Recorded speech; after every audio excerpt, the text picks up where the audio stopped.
Hello guys, welcome back to our channel. అందరు ఎలా ఉన్నారు? బాగున్నారా? నేనైతే బాగున్నాను. చాలా డేస్ తర్వాత మళ్ళీ మన ఛానల్లో నా ఓన్ వీడియోస్ అయితే వస్తున్నాయి అన్నమాట.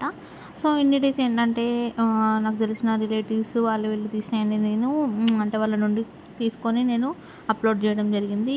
ఇంకా ఈ రోజు నుంచి అయితే నేను మళ్ళీ నా ఓన్ వీడియోస్ వ్లాగ్స్ అన్నీ స్టార్ట్ చేస్తున్నాను అనమాట. సో మీరందరూ తప్పకుండా ఛానల్ని సబ్స్క్రైబ్ చేయండి, లైక్ చేయండి.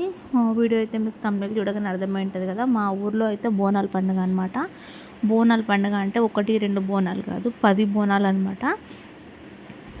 10 బోనాలు ఎవరికంటే మా ఊర్లో 4 పోచమ్మలు ఉంటాయన్నమాట. 4 పోచమ్మలకు ఫస్ట్ ఒక్కొక్క పోచమ్మకి 2 బోనాలు, 4 పోచమ్మకి 4x2 8 బోనాలు అనమాట.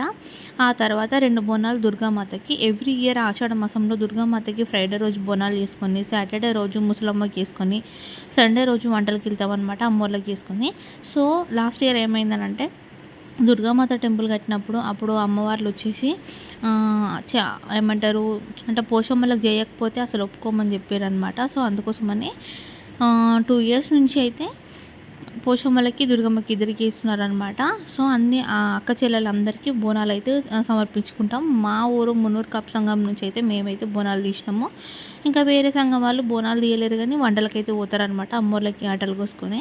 ఇంకా మా ఇంట్లో బోనాలు అయితే ఇట్లా జరుగుతున్నాయి.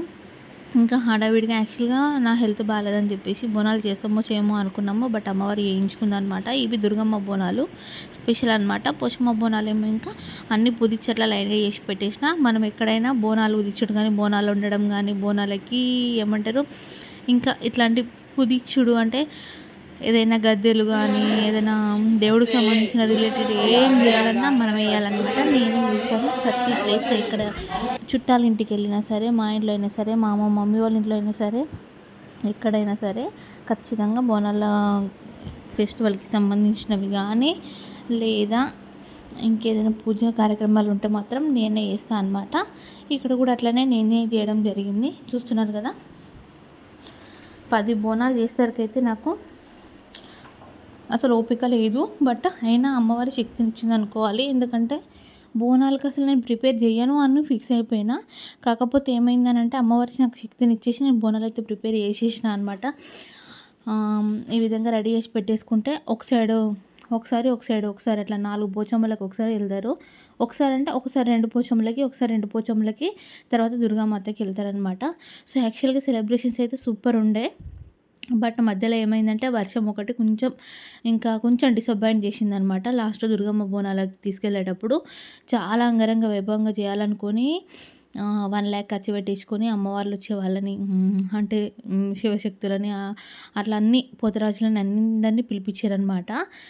బట్ టైంకి ఎంజాయ్ చాలా బాగా చేసారు. బోనాలు బాగా జరిగినాయి. కానీ ఇంకా చాలాసేపు చేద్దాం అనుకున్నది వర్షం వల్ల ఇంకా బోనాలు అయితే వర్షంలోనే తడిసిపోయినాయి అనమాట. లాస్ట్ బోనాలు ఫస్ట్ పోచమ్మల బోనాలు అయితే మంచిగా వెళ్ళిపోయినాయి. కానీ దుర్గామాత బోనాలు మాత్రం ఇంకా అందరూ కొత్త శారీస్, పట్టు లంగావోణీలు అన్నీ మొత్తం నడిచిపోయినాయి అనమాట. బోనాలు కూడా ఇంత బాగా డెకరేట్ చేసినాం కదా, అసలు టెంపుల్కి తీసుకెళ్ళేసరికి ఏం లేకపోయింది. ఇక్కడ ఇంకంతా ప్రిపేర్ అయిన తర్వాత వెయిటింగ్ అనమాట మేము చప్పుడోళ్ళ కోసం. మా ఇంటికి దగ్గరనే దుర్గామాత టెంపుల్ ఉంటుంది కాబట్టి మా ఇంటి నుండి స్టార్ట్ అవుతాయి అనమాట పోషమ్మలకు. అంటే మా పక్కన ఇంకా 4 గుళ్ళు ఉంటాయి. ఇక్కడ నుండి స్టార్ట్ అయ్యి ఊరు చుట్టూ తిరిగి పోచమ్మల దగ్గరికి వెళ్ళి మళ్ళీ ఊరు చుట్టూ తిరిగి మా ఇంటి ముందు నుంచి మళ్ళీ దుర్గామాత గుడి దగ్గరికి వెళ్తాయి అనమాట బోనాలు. ఇంకా మేమైతే ఇంకా రెడీ అయిపోయి వెయిటింగ్ అనమాట. అందరం కళ్ళకి పసుపులు పెట్టుకొని ఇట్లా ఇంకా వాళ్ళు వచ్చిన తర్వాత కొబ్బరికాయలు కొట్టిన తర్వాతనే ఇంట్లో నుంచి తీయడం ఉంటుంది. ఇంకొకరి ఇంట్లోనేమో వెంటనే తీసేస్తారు. కానీ మా ఇంట్లో మాత్రం వాళ్ళు వచ్చిన తర్వాతనే కొబ్బరికాయలు కొట్టిన తర్వాతనే బోనాలు కదులుతాయి అనమాట. లేకపోతే మా అమ్మ వాళ్ళు ఒప్పుకోరు అంతే. ఇంకా నెక్స్ట్ ఇదనమాట. ఇంకా మా ఇల్లు ఆ రోజు ఈ విధంగా ఇట్లా ప్రిపేర్ చేసుకున్నాం. ఇది దుర్గామాత గుడి, చాలా బాగుంటుంది. మంచిగా మొక్కోండి, పవర్ఫుల్ అమ్మవారు అనమాట. నార్మల్గా దుర్గామాత అంటే యాటలను బలిస్తారు కదా దుర్గమ్మ గుడికి. ఇక్కడ మాత్రం యాటలు బలి ఇవ్వడం ఉండదన్నమాట. ఈమె విజయవాడ దుర్గమ్మ, ఏడుపాయల దుర్గమ్మ అనమాట. సో పోతరాజులు అయితే ఇట్లా వచ్చారనమాట. చూసేయండి ఇంకా నేను మీరు ఏ విధంగా జరిగింది.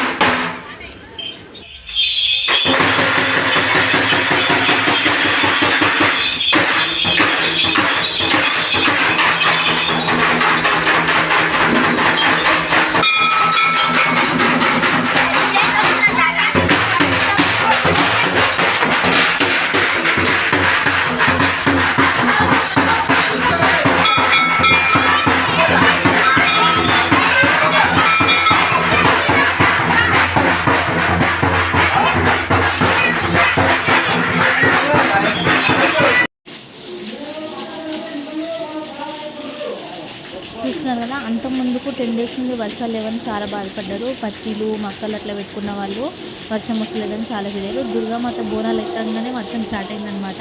యాక్చువల్గా అందరు హ్యాపీ, నానుతున్నాము అన్న ఒక సాడ్నెస్, సెలబ్రేషన్ కొంచెం తగ్గిపోతున్న సాడ్నెస్ అంటే అందరూ వర్షం పడ్డదని చాలా హ్యాపీ ఫీల్ అయ్యారు అనమాట. అమ్మవారు కరుణించిందని చెప్పేసి. హరీష్ రావు గారు ఎప్పుడు వచ్చారంటే ఫస్ట్ బోనాలు పోచమ్మకి తీసుకెళ్ళాము. ఫస్ట్ పోచమ్మకి తీసుకెళ్ళగానే వచ్చేసారనమాట. ఖచ్చితంగా మా ఊళ్ళో ఏ ఫెస్టివల్ ఉన్నా, ఏ బోనాల జాతర ఉన్నా, బండ జాతర ఉన్నా, ఏ జాతర ఉన్నా హరీష్ రావు కంపల్సరీ వస్తాడనమాట మాకు. ఎందుకంటే అక్కడ సిద్దిపేట ఎమ్మెల్యే హరీష్ రావు గారే కాబట్టి ఆయన మాకు ఎవరైనా చనిపోయినా కంపల్సరీగా వస్తాడనమాట. ఇంకా ఆయన లేనిది దాదాపు మ్యాక్సిమం అన్నింటికి వస్తాడు. మొత్తం చూపిస్తున్నాను మీకు. మా ఊరు టెంపుల్, మా అమ్మవారు. అదే చెప్తున్నాను కదా, ఇక్కడ ఆటలను అయితే కొయ్యారనమాట దుర్గమ్మకి. నార్మల్గా ఇంట్లో దుర్గమ్మలు ఉంటారు అందరికీ, ఆమెకి ఆటను అంటే యాక్చువల్గా అక్కడ కూడా ఆమె ఆట తీసుకోదన్నమాట.